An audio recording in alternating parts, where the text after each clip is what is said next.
Ramazon oyida ayollarning mehnatini qadrlamasak, to'g'risi noshukur bo'lamiz biz.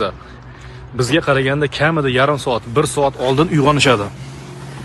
Biz va ota-onamizdan ko'radi. Nima uchun? Chunki saharlik tayyorlaymiz deydi-da. Kamida yarim soat oldin. Undan keyin idish-tovoq yuvish, bolalarni maktabga tayyorlash, ularni kuzatib yuborish, ro'zador holati yo ishga ketadi yo uy ishlarini bajarishni boshlaydi.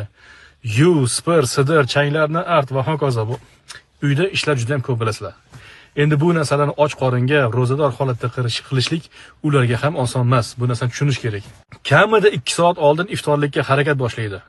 Salat qiladi, pishiriq qiladi, yaxshiroq bir tansiq taom tayyorlaydi. Nimaga? Chunki Ramazonning shukuhi boshqacha-da. Iftorlikni qilib bo'lganimizdan keyin biz erkaklar taroyih namoziga ketamiz. Ayollarimiz yana idish-tovoq bilan qoladi-da. Idish-tovoqlarni yuvib, endi ozgina dam olaman deb o'tirgan paytda biz taroyih namozidan kelamiz va onasi qorni ochsa choy-poy bergin deymiz-da.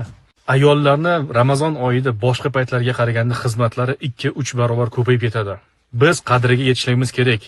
Onasi rahmat umringdan baraka top, qo'llaring dard ko'rmasin, yaxshi ham borsan deb qo'yinglar. Noshukur bo'lamiz bo'lmasam, to'g'risi. Saxiyroq bo'laylik Ramazonda. Bilmadim, bir hadiyalar, sovg'alar, shirinliklar nimadir ko'tarib kelaylik, minnatdorchilik sifatida. Siz u bizni ota-onamizning xizmatini qilishyapti ular.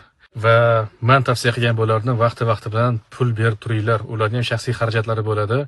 Ishoninglar, bizni ota-onamizning xizmatini qilganlikdan ular faqat mazza qiladi, rohat oladi va bu minnatdorchilik ularga kuch-quvvat beradi va aslo charchamaydi. O'zimiz uchun-ku bu, o'zimiz uchun rahmat aytish o'zimizga foyda.